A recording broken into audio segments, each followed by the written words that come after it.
15ই March বুধবার। সদানন্দবাবুকে যারা চেনেন তারা খুব ভালো করেই জানেন ভদ্রলোকের প্রাতঃভ্রমণে বড় একটা ছেদ কখনো পড়ে না। সব ঋতুতে ও সর্বরকমের বাধা বিপত্তির মধ্যেও মর্নিং ওয়াক তার করাই চাই।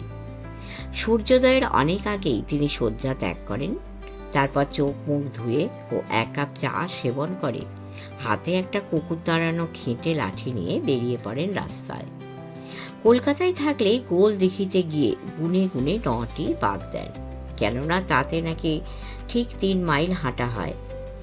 বাইরে গেলে ঘড়ি ধরে হাঁটেন ঠিক 1 ঘন্টা। ভদ্রলোকের ধারণা তাতেও হাঁটা হয় ওই 3 মাইলই। কিন্তু আমার হাত ঘড়িতে এখন যদিও 8টা বাজে, সদানন্দবাবু আজ এখনো বিছানা থেকে ওঠেননি। তার বাঁ চোখের ভুরুর 1/2 ইঞ্চি উপরে একটা, আর ডান গালে হনুর খানিক নিচে আর একটা ব্যান্ডেড লাগানো। তিনি যে তার প্রাতঃকালীন চা এখনো খাননি তা অবশ্য নয়। কিচেনে ফোন করে চা আনিয়ে নিয়ে বিছানায় সেই চা সেবন করে বিছানাতেই তিনি শুয়ে আছেন। কথাও বলছেন চিঁচি করে। ভদ্রলোকের শরীর ও মন দুয়ের উপর দিয়েই কাল যা ধকল গেছে, তাতে মনে হয় আজ আর তিনি বিছানা ছেড়ে উঠবেন না। শরীর ও মন আমারও যে খুব ভালো তাও বলতে পারছি না। সদানন্দবাবুর মুখের উপরে দুটো ব্যান্ডেড, আর আমার ব্যান্ডেড 2 হাঁটুতে। তাড়া খেয়ে দৌড়ুতে গিয়ে রাস্তার উপরে পড়ে গেছিলুম। হাঁটু দুটো তার ফলে ছড়ে যায়। গেস্ট হাউসে ফিরে একটা লোশন দিয়ে জায়গাটা পরিষ্কার করে সেখানে ব্যান্ডেড লাগিয়েছি, কিন্তু এখন মনে হচ্ছে ভোগাবে। হাঁটতে গেলে হাঁটুতে টান পড়ে কষ্ট হয়।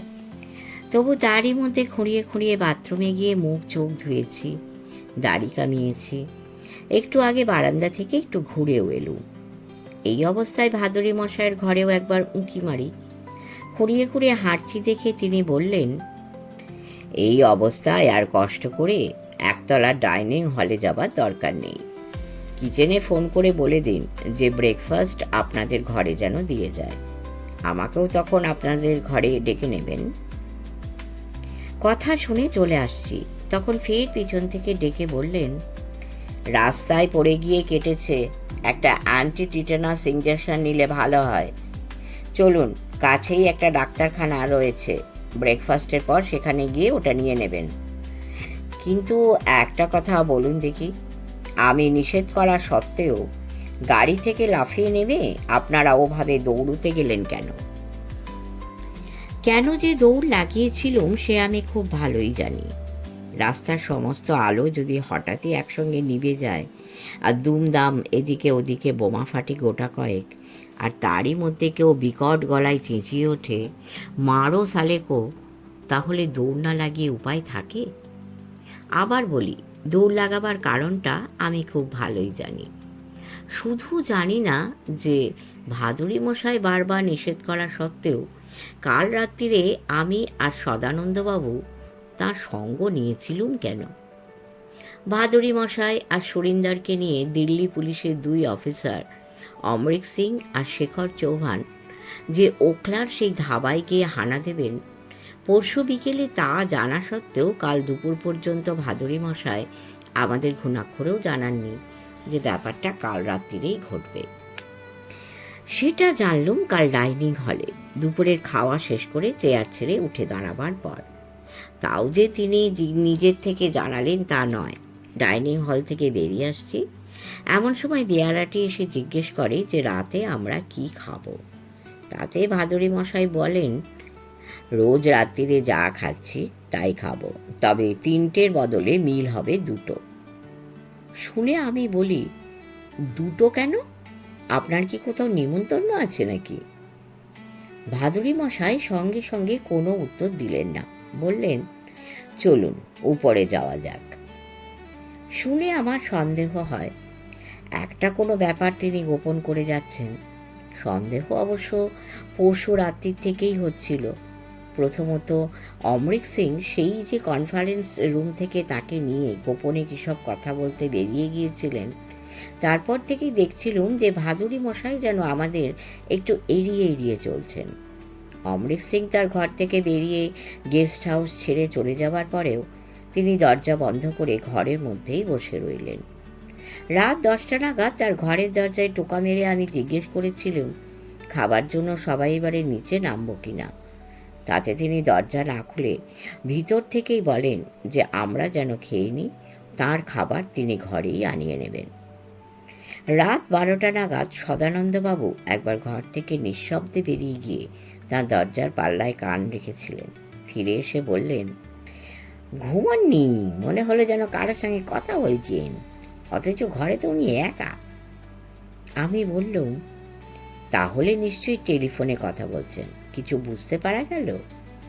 তাতে সদানন্দবাবু হতাশ ভঙ্গিতে ঠোঁট উল্টে দুদিকে মাথা নাড়লেন মাত্র, মানে কিছুই বোঝা যায়নি। এসব পরশু রাত্রিরের ব্যাপার। কাল সকালেও সেই একই অবস্থা। অমৃত সিংয়ের সঙ্গে তার কী নিয়ে কথা হলো জানার জন্য ছটফট করছি, অথচ তিনি মুখে কুলু পেঁটে বসে আছেন। কাল অত রাত্রিরেই বা কার সঙ্গে কথা বলছিলেন না, তাও জানার কোনো উপায় নেই। ভাদুরী মশাই একেবারে স্পিকটি নট। যাই জিজ্ঞেস করি তিনি এড়িয়ে যান, অথচ তার মুখ দেখেই বোঝা যায় যে কিছু একটা ব্যাপার নিয়ে তিনি খুব চিন্তিত। মাঝে মাঝে চোখ দুটো ভীষণ সরু হয়ে যায়। এক দৃষ্টিতে তিনি আমাদের দিকে তাকিয়ে থাকেন, কিন্তু কিছুই বলেন না। এমনকি জাল সিরিঞ্জ নিয়েও না, জাল নোট নিয়েও না। তারই মধ্যে কখনো কখনো নিজের ঘরে গিয়ে দরজা বন্ধ করে দেন। দরজার পাল্লায় কান রেখে বুঝতে পারি আবার তিনি ফোন তুলে কারোর সঙ্গে কথা বলছেন। কাল দুপুরের খাওয়ার পরে আর পারলুম না। পরশু থেকেই জানার চেষ্টা করে যাচ্ছি কি হয়েছে, হঠাৎ তিনি এমন নিশ্চুপ হয়ে গেছেন কেন। কিন্তু তাই নিয়ে কোনো চাপাচাপি এ পর্যন্ত করিনি। কিন্তু এবারে উপরে উঠে এসে চেপে ধরলুম ভাদুরী মশাইকে। বললুম, রাত্রিরে এখানে খাবেন না কেন, বলুন কি হয়েছে? না বললে ছাড়ছি না। সত্যিই যে ছাড়ব না ভাদুরী মশাই সেটা বুঝতে পেরে হাসলেন। বললেন, রাত্রিরে এখানে খাবো না, তার কারণ 7টা থেকে 7:30টার মধ্যে আমি এই গেস্ট হাউস থেকে বেরিয়ে যাব। কখন ফিরবেন ঠিক নেই। কোথায় যাবেন? 7টা থেকে 7:30টার মধ্যে এখানে একটা গাড়ি আসবে, সেই গাড়িটা নিয়ে আমি সুরিন্দরের বাড়িতে যাব। তাকে তুলে আরেক জায়গায় যেতে হবে। কোথায় তাও জানতে চান? ঠিক আছে, এতই যখন জানার ইচ্ছে তখন সবই বলছি, কিন্তু একটা অনুরোধ আছে। অনুরোধটা পরে শুনবো, আগে বলুন সুরিন্দরকে নিয়ে আপনি কোথায় যাবেন? ওখলায়। শুনে চমকে উঠল। তার মানে? মানে তো খুবই সোজা। অমৃত সিং একটা গ্রিন সিগন্যালের জন্য অপেক্ষা করছিল, সেটা এসে গেছে। তাই আর দেরি করা ঠিক হবে না, আজ রাত্রিরেই রেইড হবে। By the way, raid simultaneously 2 জায়গায় হচ্ছে। আমি সেই একই প্রশ্নের পুনরুক্তি করলুম। তার মানে? মানে অমৃত সিং হানা দিচ্ছে ওখলা ধাবায়, তার টিমের সঙ্গে আমি আর সুরিন্দরও থাকছি। আর সে একই সময়ে, একেবারে কাঁটায় কাঁটায় একই সময়ে। ভাদুরী মশাই কথাটা শেষ না করে আমার দিকে তাকিয়ে রইলেন। আমার বুকের মধ্যে একটা শব্দ হচ্ছিল। উত্তেজনা চেপে রেখে বললুম, একেবারে একই সময়ে কি হবে? একেবারে একই সময়ে কলকাতায় শোভন চৌধুরী তার টিম নিয়ে খিদিরপুর ডক এলাকায় একটা বাড়িতে হানা দেবে। ভাদুরী মশাই একটু থেমে যোগ করলেন, জাল নোটের পাণ্ডাদের এই ডেরার হদিশটা ন্যাটা কালুর কাছ থেকে পাওয়া গেছে। সদানন্দবাবু বললেন, বলেন কি? ঠিকই বলছি। শোভনের সঙ্গে কাল রাত্রিরে তো বটেই, আজ সকালেও ফোনে কথা হয়েছে আমার। ন্যাটা কালু যা কিছু জানে সব বলেছে। কে তাকে রিক্রুট করে কার কাছে নিয়ে গিয়েছিল, কে তাকে জাল নোট দিয়ে যেত, সব। ডক এরিয়ার ওই বাড়িতে আটকে রাখা হয়েছিল তাকে। ওখান থেকে হাত পা বেঁধে মুখে কাপড় গুঁজে একটা গাড়িতে করে তাকে বাইপাসে নিয়ে যাওয়া হয়েছিল। তারপরের কথা আপনারা জানেন। মেরে ফেলার চেষ্টা করা হয়েছিল তা জানি, মারা যায়নি তাও আপনার কাছে শুনেছি। তবে জাল নোটের পাণ্ডাদের ডেরার হদিশ যে তার কাছে পাওয়া গেছে তা জানতুম না। পুলিশ যে আজই সেখানে হানা দেবে তাও এই প্রথম শুনল। এটাও শুনলেন যে রেইড হবে একই সময়ে, ওখানে ওখলায় আর কলকাতার খিদিরপুরে। এখন একটা অনুরোধ আছে। বলুন। ওখলায় রেইডের সময় আমি আর সুরিন্দর এদের সঙ্গে থাকব, সেটা যেমন আমি চাইছি তেমন অমরিত সিংও চাইছে। এখন আমার অনুরোধ এই যে দয়া করে আপনারা আমাদের সঙ্গে যেতে চাইবেন না। অনুরোধটা যে এইরকমই হবে তা আমি আজ করতে পেরেছিলাম। সেক্ষেত্রে সদানন্দবাবুর প্রতিক্রিয়া কি হবে তা জানা না থাকলেও আমি কি বলবো তা আমি জানত। বললুম, তা কি করে হয়? না মশাই, আই ওন চিকেন আউট। বলেই সদানন্দবাবুর দিকে তাকিয়ে বললুম, আপনি? আমি যে ভাদুরী মশাইয়ের সঙ্গে যেতে চাই সদানন্দবাবু তা বুঝতে পারেননি বলে আমার মনে হয় না। তবু তিনি যা করতে চান সম্ভবত সেটা জানাবার আগে ব্যাপারটা একেবারে পরিষ্কারভাবে বুঝে নেবার জন্য যে প্রশ্নটা ভদ্রলোক করলেন, অত উত্তেজনার মধ্যেও তাতে আমার হাসি পেয়ে গেল। সদানন্দবাবু বললেন, ওই যে চিকেন আউট বলে কি একটা কথা বললেন, ওটার মানে কি? উত্তরটা আমার বদলে ভাদুরী মশাই দিলেন। বললেন, ওর মানে ভয় পেয়ে পালানো। ব্যাস, বারুদে এই অগ্নি সংযোগটুকুরই দরকার ছিল। একেবারে সঙ্গে সঙ্গে বদলে গেল সদানন্দবাবুর চেহারা। আমার দিকে ঘুরে দাঁড়িয়ে বললেন, ভেবেছেন কি? আপনি পালাবেন না আর আমি ভয় পেয়ে পালাবো? কব্বি নেহি, আমিও যাবো, তাতে যাহাই হোক। হতে কিন্তু অনেক কিছুই পারে। জানি, হলে হবে, কিন্তু আমি যাবই। তারপরেও ভাদুরী মশাই আমাদের বোঝাবার চেষ্টা করলেন অনেকক্ষণ ধরে। শেষে যখন দেখলেন যে তাঁর সঙ্গ ছাড়তে আমরা রাজি নই, তখন হাল ছেড়ে দিয়ে বললেন, ঠিক আছে, না গিয়ে যখন ছাড়বেনই না, তখন আমি অমৃতকে বলে আপনাদের জন্য পারমিশন আনিয়ে নিচ্ছি। কিন্তু একটা কথা, অপারেশন যতক্ষণ চলবে ততক্ষণ একেবারে চুপ করে আপনারা গাড়ির মধ্যে বসে থাকবেন। ভুল করে যেন গাড়ি থেকে নামবেন না, কথাটা মনে থাকবে তো? বললুম, থাকবে থাকবে, নিশ্চয়ই থাকবে। তাহলে তৈরি থাকবেন। গাড়ি আসবে 7টা থেকে 7:30টার মধ্যে। আপনারা বরং 7টার মিনিট 5 আগেই আমার ঘরে চলে আসুন। গতকালের পরবর্তী পর্যায়ে যা যা ঘটেছিল তার পুরো বর্ণনা দেওয়া আমার কিংবা সদানন্দবাবুর পক্ষে সম্ভব নয়। তার কারণ পুরো ব্যাপারটা আমাদের চোখের সামনে ঘটেনি। আমি আর সদানন্দবাবু যেটুকু দেখেছি তার কথাতে একটু পরে আসব। তার আগে বলে রাখি, ভাদুরী মশাই ওই যে আমাদের কাছ থেকে কথা আদায় করে নিয়েছিলেন যে ওখলায় যতক্ষণ অপারেশন চলবে ততক্ষণ আমরা গাড়ির মধ্যেই বসে থাকব, কিছুতেই গাড়ি থেকে নামবো না, সেই কথাটা আমরা শেষ পর্যন্ত রাখতে পারিনি। অ্যাকশন শুরু হবার খানিক বাদে হঠাৎ বোমা পড়তে আরম্ভ করে। নার্ভাস হয়ে গিয়ে আমরা গাড়ি থেকে লাফিয়ে রাস্তায় নেমে দৌড় লাগাই। তার ফল এই হয়েছে, আমরা কেউই মারাত্মকভাবে জখম হইনি ঠিকই, তবে বোমার দুটো ছোট স্প্লিন্টার লেগে সদানন্দবাবুর মুখে 2 জায়গায় সামান্য কেটে গেছে। বেলা হয়ে যাওয়া সত্ত্বেও আর্লি রাইজার সদানন্দবাবু আজ এখনও শয্যা ত্যাগ করেননি, আর আমাকে একটু খুঁড়িয়ে খুঁড়িয়ে হাঁটতে হচ্ছে। কিন্তু আমাদের দুজনের দুর্দশার কথা তো এই পরিচ্ছেদের গোড়াতেই বলেছি। এবারে কাল রাত্রিরে যেটুকু যা দেখেছি সেই কথায় আসা যাক। গাড়ি একেবারে কাঁটায় কাঁটায় 7টাতেই এলো। নিচের পার্কিং স্পেসে গাড়ি রেখে রিসেপশন থেকে অনুমতি নিয়ে ড্রাইভারটি উপরে উঠে এসেছিল। ভাদুরী মশাইয়ের ঘরে ঢুকে বলল, ঘোষ সাহেব তাকে পাঠিয়েছেন। ভাদুরী মশাই বললেন, পুলিশ পারমিট করিয়ে এনেছো তো? ওটা না থাকলে কিন্তু যেখানে যাচ্ছি সেখানে গাড়ি দাঁড় করিয়ে রাখতে দেবে না। হাঁ সাফ। ড্রাইভারটি হেসে বলল, পারমিট নিয়েই এসেছি। তাহলে নিচে গিয়ে একটু বসো। পকেট থেকে মানিব্যাগ বার করে ড্রাইভারের হাতে 2খানা 10 টাকার নোট ধরিয়ে দিয়ে ভাদুরী মশাই বললেন, কাছেই একটা খাবারের দোকান আছে, পারলে কিছু খেয়ে নাও, আমরা 7:30টায় রওনা হব। ড্রাইভারটি একটা সেলাম টুকে ঘর থেকে বেরিয়ে যেতে আমি বললুম, ওর নামটা জেনে রাখা হলো না। ওর নাম মোহন সিং। কোটের বুক পকেটের বর্ডারে নাম লেখা একটা স্লিপ আঁটা রয়েছে, আপনি দেখেননি? রাত্রিরে যে পেটে কিছু নাও পড়তে পারে তা জানাই ছিল। বিকেল 6টায় যখন চা দেয় কিচেন থেকে, তখনই আরও কিছু খাবার আনিয়ে নিই। নিচে নামি ঠিক 7:30টায়। সুরিন্দরের বাড়ি প্যাটেলনগরে। যাব তো শেষ পর্যন্ত ওখলায়, তাহলে প্যাটেলনগর হয়ে সেখানে যাচ্ছি কেন? এটা তো ঘুরপথ হলো। ভালো হতো যদি সুরিন্দরকেই সফদরজংয়ে চলে আসতে বলতেন ভাদুড়ি মশাই, কিন্তু তা তিনি বলেননি।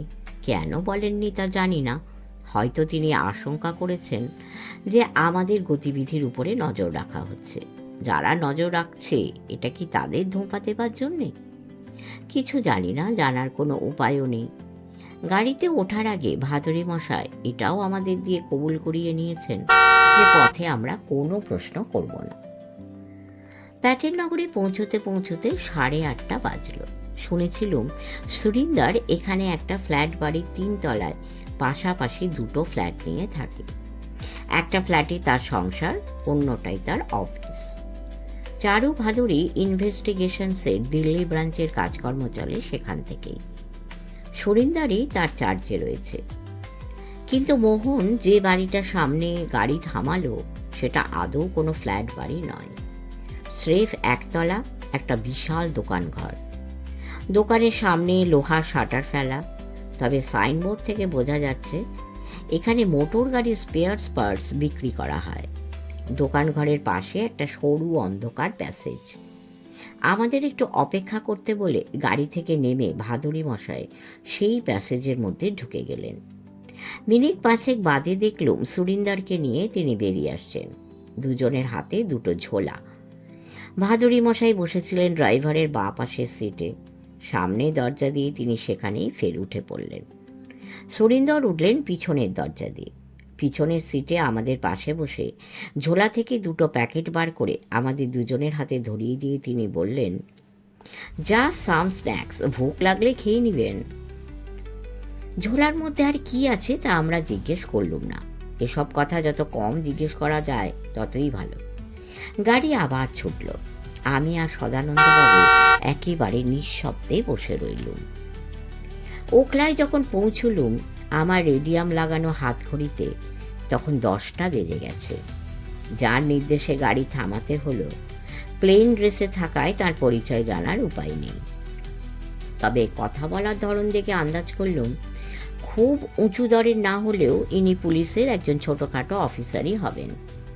পেন্সিল টর্চ ফেলে গাড়ির ভিতরটা একবার দেখে নিয়ে মোহন সিংকে তিনি নির্দেশ দিলেন যে আর না এগিয়ে গাড়িটা যেন এখানেই সে রাস্তার ধারে পার্ক করে রাখে। তারপর ভাদুড়ি মশাইকে বললেন, আপনি আর সুরিন্দর বেদি নেমে আসুন, আপনাদের আমি মিস্টার সিংয়ের কাছে পৌঁছে দিচ্ছি। অন্যেরা জানলার কাঁচ তুলে দিয়ে গাড়ির মধ্যেই বসে থাকুন। অপারেশন শেষ হলে আমরা জানাবো। তার আগে গাড়ি থেকে নামবেন না, আন্ডার নো সার্কামস্ট্যান্সেস।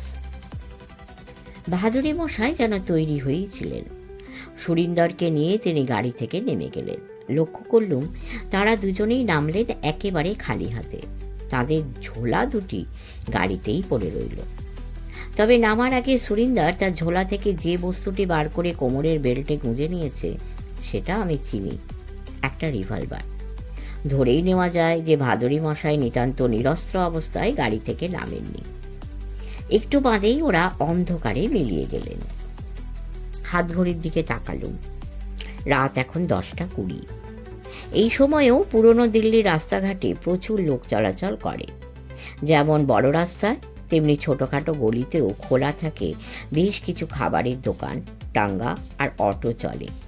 বিস্তর ফেরিওয়ালা চিৎকার করে নজর কাড়ে পথ চলতে মানুষের। কিন্তু নিউ দিল্লির ব্যাপার আলাদা। সেখানকার চওড়া চওড়া সব রাস্তা অনেক আগেই ফাঁকা হয়ে যায়। হুশ হাস করে দেশি বিদেশি গাড়ি তখনও চলতে থাকে ঠিকই, কিন্তু রাস্তাঘাটে মানুষজন বড় একটা চোখে পড়ে না। আর এ তো ওখলা, শহরের কেন্দ্রবিন্দু থেকে এ জায়গা অনেক দূরে। এককালে তো এখানে জনবসতি ছিল না বললেই চলে, কিন্তু লোকসংখ্যা বাড়ার সঙ্গে সঙ্গে মহানগরের সীমানাও দেখতে দেখতে ছড়িয়ে পড়েছে অনেকখানি। বাড়িঘরের সংখ্যা এদিকেও সেই সঙ্গে বাড়ছে বৈকি। তবু তুলনায় এদিকটা এখনো মোটামুটি ফাঁকা। তার উপরে রাত ক্রমেই বাড়ছে। এত রাতে এখানে রাস্তায় লোকজন থাকার কথাই নয়। প্রাইভেট গাড়িও চোখে বিশেষ পড়ছে না। শুধু কিছু ট্রাক মাঝে মাঝে এক প্রান্ত থেকে ছুটে এসে আবার অন্য প্রান্তে মিলিয়ে যাচ্ছে, তারপরে আবার সব স্তব্ধ হয়ে যায়। রাত 10:30। একেবারে হঠাৎই যেন সেই স্তব্ধতার বুকে ছুরি চালিয়ে দিয়ে তীব্র একটা হুইসল বেজে ওঠে। সেই সঙ্গে ভেসে আসে কিছু ভারী বুটের শব্দ। দূরে একটা চেঁচামেচি শব্দও শুনতে পায়। পরক্ষণে সেটা থেমে যায়। মোহন বলে, অ্যাকশন শুরু হো গিয়া সাব। আমরা কোনো কথা বলি না। নিঃশ্বাস বন্ধ করে আমি আমার হাতঘড়ির মিনিটের কাঁটার দিকে তাকিয়ে থাকি। মিনিটের কাঁটা পিছলে পিছলে ঘুরে যাচ্ছে। 1 minute, 2 minute, 3 minute, 4 minute, 5 minute. ঠিক 5 মিনিটের মাথায় হঠাৎ রাত্রির নৈশব্দ আবার ভেঙে যায়। পরপর কয়েকটা শব্দ শুনে বুঝতে পারি বোমা পড়ছে। তারপরে শুরু হয়ে যায় বোমার বৃষ্টি। যারা বোমা ছুড়ছে ক্রমেই যে তারা এগিয়ে আসছে আমাদের দিকে, পায়ের শব্দ আর কোলাহল থেকে তাও টের পায়। মোহনের গলা শুনে বুঝতে পারি সে ভয় পেয়েছে।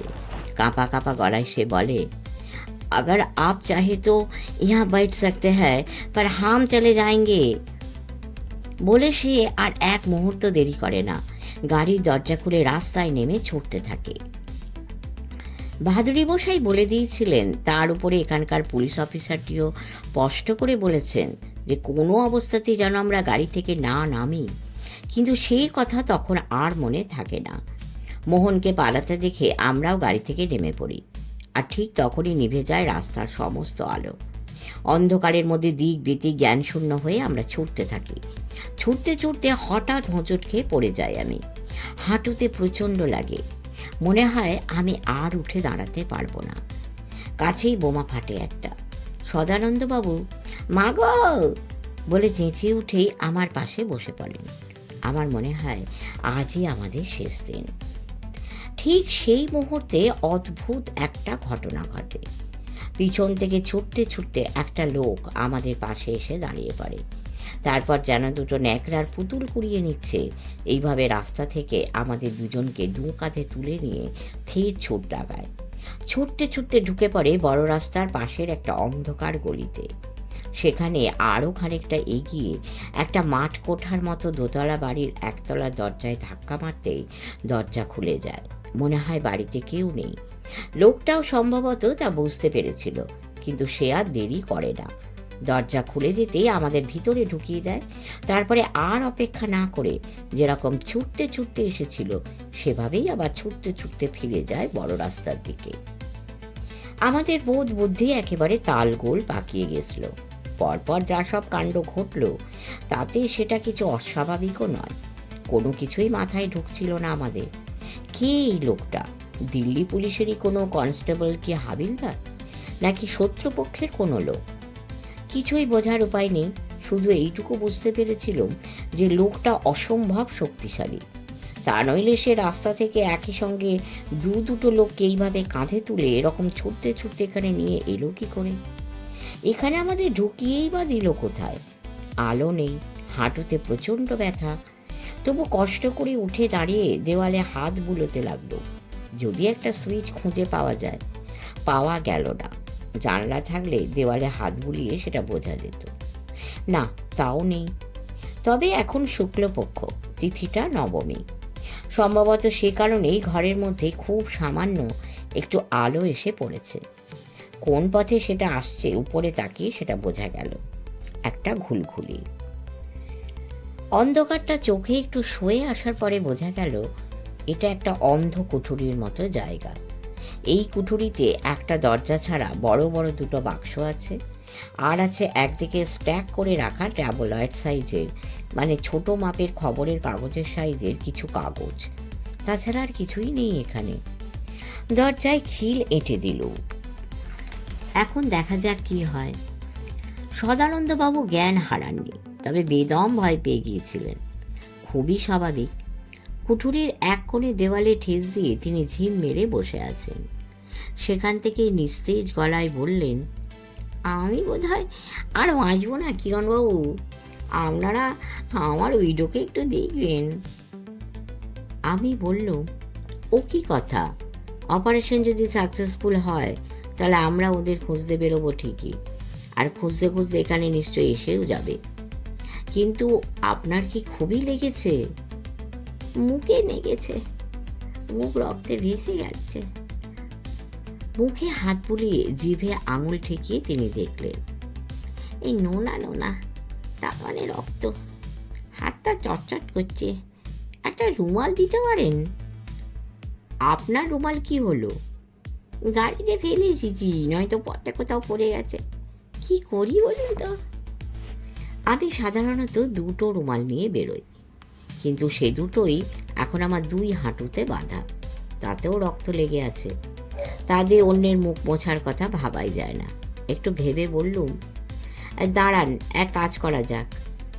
বলে স্ট্যাক করা কাগজ থেকে একটা শিট টেনে নিয়ে সেটা আধা আধি ছিঁড়ে একটা অংশ দিয়ে সদানন্দবাবুর মুখ মুছিয়ে বাকি অংশটা তার হাতে দিয়ে বললুম, এটা ভাঁজ করে আপনার পকেটে রেখে দিন, আপাতত এই দিয়েই কাজ চালাতে হবে। একটা ব্যাপার লক্ষ্য করছিল, আমরা এই কুঠুরিতে ঢোকার পরেও বোমা ফাটার যে শব্দ শুনতে পাওয়া যাচ্ছিল, বেশ কিছুক্ষণ ধরেই সেটা শোনা যাচ্ছে না। কিন্তু এমন সাহসও হচ্ছিল না যে দরজা খুলে বাইরে বেরোই। ঘড়ির দিকে তাকিয়ে দেখলুম 11:30 বাজে। তার মানে প্রায় ঘন্টাখানেক এই কুঠুরির মধ্যেই আমরা বসে আছি। কে জানে আর কতক্ষণ আমাদের এইভাবে বসে থাকতে হবে। দরজায় ধাক্কা পড়ল রাত 12টায়, সেই সঙ্গে উদ্বিগ্ন প্রশ্ন, কিরণবাবু, সদানন্দবাবু, আপনারা কোথায়? এই গলা আমার চেনা, ভাদুরী মশাই। দরজা খুলে আমরা বাইরে বেরিয়ে এলুম। বাইরে তাঁরা তিনজন দাঁড়িয়ে আছেন, ভাদুরী মশাই, অমৃত সিং আর সুরিন্দার বিবি। টর্চ ফেলে সদানন্দবাবুকে দেখে ভাদুরী মশাই শিউরে উঠে বললেন, এ কি, আপনার মুখের এই অবস্থা কি করে হলো? শুনে দুপা এগিয়ে সদানন্দবাবু যেভাবে ভাদুরী মশাইয়ের বুকে ঝাঁপিয়ে পড়লেন, সেটা দেখে এত হেনস্থার মধ্যেও আমার জয় বাবা ফেলুনার ছবির সেই অবিস্মরণীয় দৃশ্যটির কথা মনে পড়ে গেল। সেই যেখানে মগনলাল মেঘরাজের চেলা রোমহর্ষক ছোড়ার খেলা শেষে লালমোহনবাবু শটান ফেলুদার কোলে মূর্ছা গেছিলেন। তা এসব কালকে রাতের খবর, এখন আবার আজকের কথায় ফিরব। কিন্তু তার আগে বলা দরকার কালকে রেইডের ফলাফল কি দাঁড়ালো। হানা একই সঙ্গে দুটো ঘাঁটিতে দেওয়া হয়েছিল, দিল্লির ওখরায় আর কলকাতার খিদিরপুরে। কলকাতায় মোট 8 জন গ্রেফতার হয়েছে, তাদের মধ্যে আবার 2 জন বিদেশি। এই দেশের আসার ও থাকার কোনো বৈধ কাগজপত্র তারা দেখাতে পারেনি। ঘাঁটিতে জাল ডিসপোজেবল সিরিঞ্জ পাওয়া গিয়েছে কয়েক হাজার, সেই সঙ্গে জাল নোটের বান্ডিলও কয়েক লক্ষ টাকার হবে। ন্যাটা কালু সুস্থ হয়ে উঠেছে, সে রাজ সাক্ষী হবে। এ খবর ভাদুরী মশাইয়ের কাছেই পাওয়া গেল। আজ তিনি কলকাতার সঙ্গে যোগাযোগ করেছিলেন।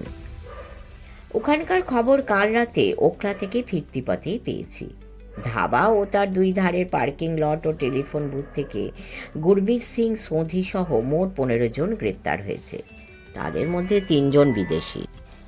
গোটা এলাকাটা পুলিশ কর্ডন করে রেখেছিল, তাই বোমা ফাটিয়ে যারা পালাবার চেষ্টা করেছিল পুলিশের জালে তারা আটকে যায়। দুষ্কৃতীদের মধ্যে 7 জন জখম, পুলিশ পার্টির 5 জন। অ্যাকশন শেষ হবার পর ভাদুরী মশাই আমাদের গাড়ির কাছে ফিরে এসেছিলেন। এসে দেখেন গাড়িতে কেউ নেই, ফলে তিনি আমাদের খুঁজতে বেরিয়ে পড়েন। খুঁজে পাওয়া যায়নি একমাত্র আমাদের ড্রাইভার মোহন সিংকে। গাড়ি লক না করে এমনকি চাবিটা পর্যন্ত গাড়িতেই ফেলে রেখে সে পালায়। সেই গাড়িতে করেই কাল রাত্রিরে আমরা ওখলা থেকে সফদারগঞ্জে ফিরে আসি। ফেরার পথে একটা কাণ্ড হয়। সদানন্দবাবুকে বাঁ পাশে বসিয়ে ভাদুরী মশাই গাড়ি চালাচ্ছিলেন। খানিকটা পথ এগিয়ে তিনি বললেন, সবই তো হলো, কিন্তু কেসটাকে দাঁড় করানো খুব শক্ত হবে। পিছনের সিট থেকে আমি বললুম, কেন? কিছুই তো পাওয়া গেল না। ভেবেছিলুম গাদা গাদা জাল সিরিঞ্জ পাওয়া যাবে, কিচ্ছু পাওয়া যায়নি। ব্যাটা সব সরিয়ে ফেলেছে, নিশ্চয়ই খবর পেয়ে গেছিল। তাহলে? তাহলে আর কি, এখন এভিডেন্স বলতে স্রেফ গুরমিতের ওই ট্রাক। কিন্তু ওটার উপরে ভরসা করে আর কতদূর যাওয়া সম্ভব? পুলিশ বলবে গুরমিত ওই ট্রাক চালিয়ে অমিতাভ ঘোষকে মেরে ফেলতে চেয়েছিল। জবাবে ওদের উকিল বলবে মার্ডার কেন করতে চাইবে, মোটিভ কি। ওটা জাস্ট একটা অ্যাক্সিডেন্ট ছাড়া আর কিছুই নয়। মোটিভ প্রমাণ করা যাবে না? যেত, যদি গুরমিতের ওই ডেরা থেকে পুলিশ কিছু জাল সিরিঞ্জ উদ্ধার করতে পারত। সরকারি উকিল সেক্ষেত্রে বলতে পারত যে গুরমিত জাল সিরিঞ্জের কারবার করে, অমিতাভ ঘোষের অ্যাড ক্যাম্পেনে সেই কারবার ধাক্কা খেয়েছে, and that's why he wanted to gate he murdered. কিন্তু কিছুই তো। আরে আরে, ওটা আপনি কি দিয়ে আপনার মুখ মুছছেন? গাড়ি চালাতে চালাতেই কথা বলছিলেন ভাদুরী মশাই। সেই অবস্থাতে স্পিড কমিয়ে ব্রেক কষে বললেন, ওটা কি সদানন্দবাবু? সদানন্দবাবু তার পকেট থেকে সেই কাগজখানার বাকি অর্ধাংশ বার করে মুখ মুছতে শুরু করেছিলেন। হকচকিয়ে গিয়ে বললেন, এই আগে এটা একটা কাগজ, রুমাল হারিয়ে ফিরেছি বলে এই দিদি মুখে রক্ত মুছতে হচ্ছে। কাগজখানা প্রায় ছিনিয়ে নিলেন ভাদুরী মশাই। গাড়ির বাতি জ্বালিয়ে সেটা দেখে বললেন, এই কাগজ আপনি পেলেন কোথায়? আমি বললুম, ওটা আমি ওকে দিয়েছিলুম। যে কুঠুরির মধ্যে আমাদের দুজনকে ঢুকিয়ে দেওয়া হয়েছিল সেখানে এমন 20 স্তর কাগজ ট্যাগ করা রয়েছে। তারই একটা শিট তুলে তার আধখানা ছিঁড়ে আমিও রক্ত মুছিয়ে দিই, বাকি আধখানা উনি পকেটে রেখে দেন। কেন, তাতে কি হলো? কি হলো? কুঠুরির মধ্যে আলো না থাকায় সেটা আপনারা কেউই বুঝতে পারেননি। নিন, গাড়ির আলো তো জ্বেলে দিয়েছি, এবার ভালো করে দেখুন। কাগজখানা ভাদুরী মশাইয়ের হাত থেকে নিয়ে যা দেখলুম তাতে আমার বিষম খাবার উপক্রম। 2 পিঠ ছাপানো কাগজখানা আসলে পরপর সাজানো নোটের শাড়ি, সবই 500 টাকার। ভাদুরী মশাইয়ের দিকে তাকাতে তিনি বললেন, জাল নোট। এখানে আছে এক এক শাড়িতে 5খানা করে, 5 শাড়িতে 25খানা। কিন্তু এটা তো পুরো শিট নয়, তার অর্ধেক। পুরো শিটে হলে 50খানার মতো নোট থাকবে। এরকম শিট ওখানে কত আছে? প্রচুর, কিন্তু নোটগুলো তো আলাদা নয়, একই শিটে একসঙ্গে ছাপানো। তাতে পাচার করার সুবিধে। পরে খুব ধারালো ব্লেডের কাটিং মেশিনে ফেলে এগুলো আলাদা করে নিতে হয়। থ্যাংক গড, ভাগ্যিস আমার কথা না শুনে আপনারা গাড়ি থেকে নেমে পড়েছিলেন, আর ভাগ্যিস ঢুকেছিলেন ওই কুঠুরির মধ্যে, নইলে তো এই জাল নোটের ব্যাপারটা ধরাই পড়তো না। এভিডেন্স হিসেবে এটা কাজে লাগবে। বলেই গাড়ি ঘুরিয়ে নিলেন ভাদুরী মশাই। আবার ছুট লাগালেন ওখলার সেই ঘাঁটির দিকে। আমার বুকের মধ্যে পেয়ে ঢিপ ঢিপ করতে শুরু হয়েছিল। ভাবছিলাম আমরা গিয়ে পৌঁছানোর আগেই কেউ স্ট্যাক করা এই কাগজগুলোকে সরিয়ে ফেলবে না তো? না, শেখর চৌহান খুবই হুঁশিয়ার অফিসার। গোটা এলাকাটা জুড়ে তিনি একেবারে নিশ্ছিদ্র পাহারার ব্যবস্থা রেখেছিলেন, যাতে একটি মাছিও সেখান থেকে না গলতে পারে। ফলে শুধু স্ট্যাক করা সেই কাগজগুলো শিট কেন, যে 2টো বাক্স সেখানে দেখেছিলুম, বিশাল আকারে সেই বাক্স দুটোকেও সেখানে যথাস্থানেই পাওয়া গেল। আর সেই বাক্সের মধ্যেই পাওয়া গেল পুরনো ব্যবহৃত 1000 কয়েক ডিসপোজেবল সিরিঞ্জ। তো এখন আবার আজ সকালের কথাই ফেরা যাক। গেস্ট হাউসে আমাদের ঘরে বসেই ব্রেকফাস্ট খেয়েছি। ডাক্তারবাবু আমাকে আর সদানন্দবাবুকে অ্যান্টিটিটেনাস ইঞ্জেকশনও দিয়ে গেছেন। তার খানিক বাদে আমরা সবাই কনফারেন্স রুমে এসে বসেছি। আমি এসেছি খোঁড়াতে খোঁড়াতে, আর সদানন্দবাবু এসেছেন তার ফোলা মুখ নিয়ে। কনফারেন্স রুমে শুধু আমরা কেন, অমৃক সিং আর সুরিন্দরও হাজির। গতকাল রাতের ঘটনা নিয়ে 2-4 কথার পর অমৃক বললেন, এখন তাহলে আর ভাবনা কি, জাল সিরিঞ্জও যখন পাওয়া গেছে, গুরমিতের মোটিভ প্রমাণ করা তখন শক্ত হবে না। এটা গুরমিতেরই বাড়ি, এ তো একেবারে ওয়াটার টাইট কেস। ভাদুরী মশাই বললেন, সবই হলো, কিন্তু একটা ব্যাপার বুঝতে পারছি না। সুরিন্দর বলল, কোন ব্যাপারটা? কিরণবাবু আর সদানন্দবাবুকে রাস্তা থেকে তুলে ওই মাঠকোটার কুঠুরিতে পৌঁছে দিল কে? সে ওখানে এলোই বা কোত্থেকে? আমি বললুম, তা জানি না, তবে একটা কথা বলতে পারি, লোকটা ভীষণ শক্তিমান। এমনভাবে আমাদের দুজনকে কাঁধে তুলে নিয়ে ছুট লাগালো যেন 2টো তুলোর বালিশ নিয়ে দৌড়চ্ছে। লোকটা কোনো কথা বলেনি? না, একটাও না। তবে শুক্লপক্ষে নবমীর রাত তো, রাস্তার আলো নিভে গেলেও আকাশের অল্প আলো ছিল, তাতে যেটুকু যা ঠাউর করলুম সেটা বলতে পারি। বেশ তো, তাই বলুন। লোকটা অসম্ভব কালো আর অসম্ভব ঠ্যাঙা। আপনারা কেউ অমন কাউকে চেনেন? শুনে ভাদুরী মশাই, সুরিন্দর আর অমৃত সিং যেরকম বিভ্রান্ত ভঙ্গিতে পরস্পরের দিকে তাকালেন, তাতেই বোঝা গেল তাঁরা অন্তত অমন কাউকে চেনেন না। শুধু অমু হঠাৎ দুহাতে নিজের মুখ ঢেকে টেবিলের উপর মাথা ঝুঁকিয়ে বসে রইল। সদানন্দবাবু অস্ফুট গলায় বললেন, তারা ব্রহ্মময়ী মাগো, অবধ সন্তানকে বাঁচিয়ে রেখো মা। শুনলেন তো, জাল ভেজাল শ্রীযুক্ত নীরেন্দ্রনাথ চক্রবর্তী মহাশয়ের ভাদুরী মশাই সমগ্রের একটি অন্যতম সুন্দর গোয়েন্দা গল্প শেষ করলাম। সকলে নিশ্চয়ই শুনে ভালো লেগেছে। কমেন্ট করে জানাবেন, লাইক করবেন, অবশ্যই সাবস্ক্রাইব করে আমাদের চ্যানেলটিকে আগে এগিয়ে চলতে সাহায্য করবেন। আর যারা ইতিমধ্যেই সাবস্ক্রাইব করেছেন তাদের অসংখ্য অসংখ্য ধন্যবাদ। পরম করুণাময় আপনাদের সকলের মঙ্গল করুন। এরপরে অন্য কোনো গল্প নিয়ে আবার হাজির হব। লিজি নোর বেঙ্গলি অডিও স্টোরি চ্যানেলের পক্ষ থেকে অনেক অনেক নমস্কার এবং ধন্যবাদ।